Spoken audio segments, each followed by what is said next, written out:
Delighted to have Sky Sports' Adam Smith alongside me today. Adam, a real chance for Richard Riakporhe to make a statement to the whole cruiserweight division this weekend. Yeah, it's a huge fight for him. Richard's got some real momentum. The midnight train rolls on, and now with Angel, he's got a great training base alongside a new recruit in Anthony Joshua and Fraser Clark, of course. So it's a buzzing gym up in Loughborough. And Richard was going to fight Fabio Turchi, as we know. Fabio pulled out with injury, and it was very important to us to get a very, very exciting matchup as a main event. And with Dion Juma's opponent, Mikel Lawal, having pulled out from COVID, it made sense to me to make that London battle. They're rivals. They've always kept their eye on each other. They've sparred together before. They're both quality operators, and they're both unbeaten, and the same age.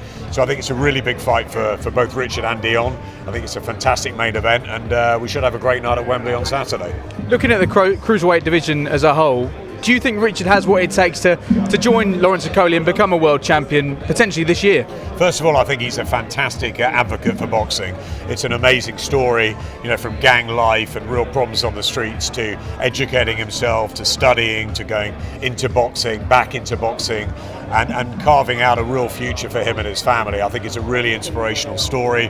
He looks the part, he speaks well, he's got thunderous power, and I think he's improving as a fighter, and I think he will under Angel. So yeah, we're really excited about Richard Riakporhe, and I think that Lawrence Okolie, obviously, in British terms, is sort of head and shoulders above at the moment. He's the world champion, he's proved it, but I think Richard will get his shot, either against Lawrence or another of the cruiserweights sometime later in the year. But he's got to keep rolling, and hats off to him and credit to Richard for taking this very tough fight against Dion Juma. You've heard the old cliche banana skin in boxing, but this is a chance for Dion, who's waited patiently. He's had problems with inactivity and injury.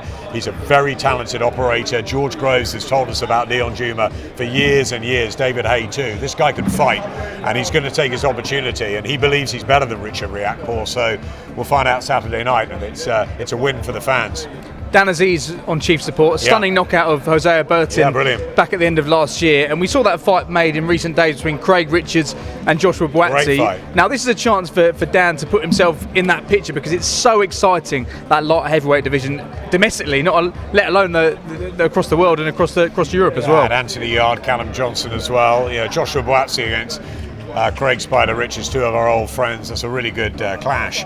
And Dan Aziz, he did brilliantly against Jose Burton. It was his big night, his coming out night, and Jose's a good fighter, and he was fantastic from start to finish. And I like Dan. He's an old-fashioned type throwback, and he wants to do it the right way, the established way, the British, the Commonwealth, European, and then the world title. So he's not young. Dan's got to get a move on, but he's in the right place. He's signed up with Boxer. We've given him the platform, but he's also got a tough one against Matthew Tinker, and that's been put together at fairly short notice as well. Matthew beat him in the amateurs. Dan was telling me he pasted him, gave him a right hiding. So it's great that he's going back in with Matthew, who's a bit unknown to, even though he's from England, a bit unknown to British fight fans because he's been based in America.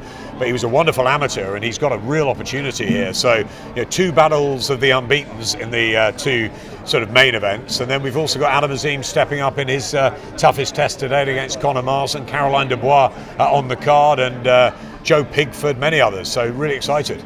You mentioned Angel Fernandez before. Of course, he'll be in Richard Riakporhe's corner. A lot of talk about Angel at the moment, because it seems as if AJ has named him as his main trainer moving forward. And AJ spent a lot of time before Christmas out in America working with some Hall of Fame trainers. He's settled now with Angel. Was that a surprise to you? Not really. I mean, Anthony's a very astute guy. Obviously, he's learned huge amounts under Robert McCracken.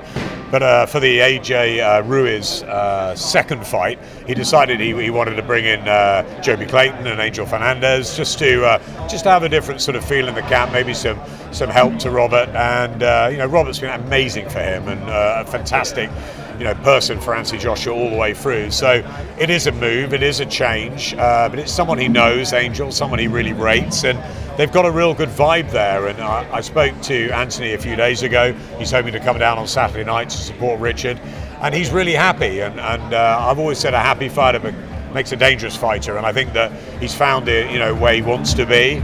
He's got Richard, he's got Fraser. It's a nice little group, and let's see what he can, how he can go on. Because if he is going to fight Alexander Usyk, which is now the big rumor next, and maybe not a sort of interim fight, then he'll have to make sure that him and Angel come up with the right game plan this time, and he'll be working very hard to ensure that happens. But yeah.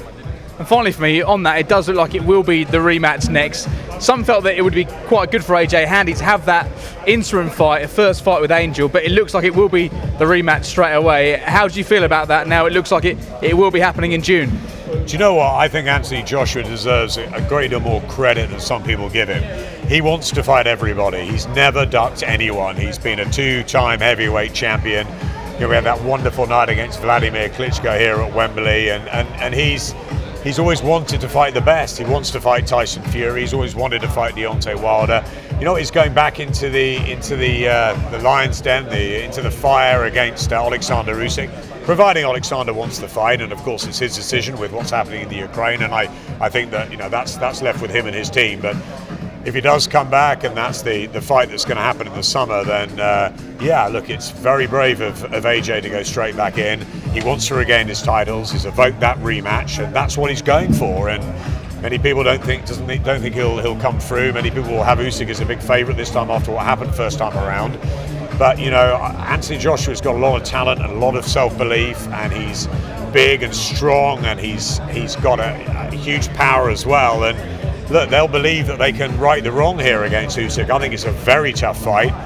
Would I have liked to have seen him have an interim fight? Maybe just to sort of see how it went with Angel in the corner, and maybe fight an Otto Wallin or someone like that first, a southpaw. But I love AJ's spirit and his heart and his bottle, and the fact he wants to get straight back in there. And you've got to love him for that. And you know, will he start an underdog? Yes. Has he got a chance of winning? Of course he does. This is heavyweight boxing, and you know, Anthony Joshua, I'm sure, have looked at the tape and will have sat down with Angel, and they'll work out a game plan which they believe will get the belts back. But will they? Well, we'll wait and see.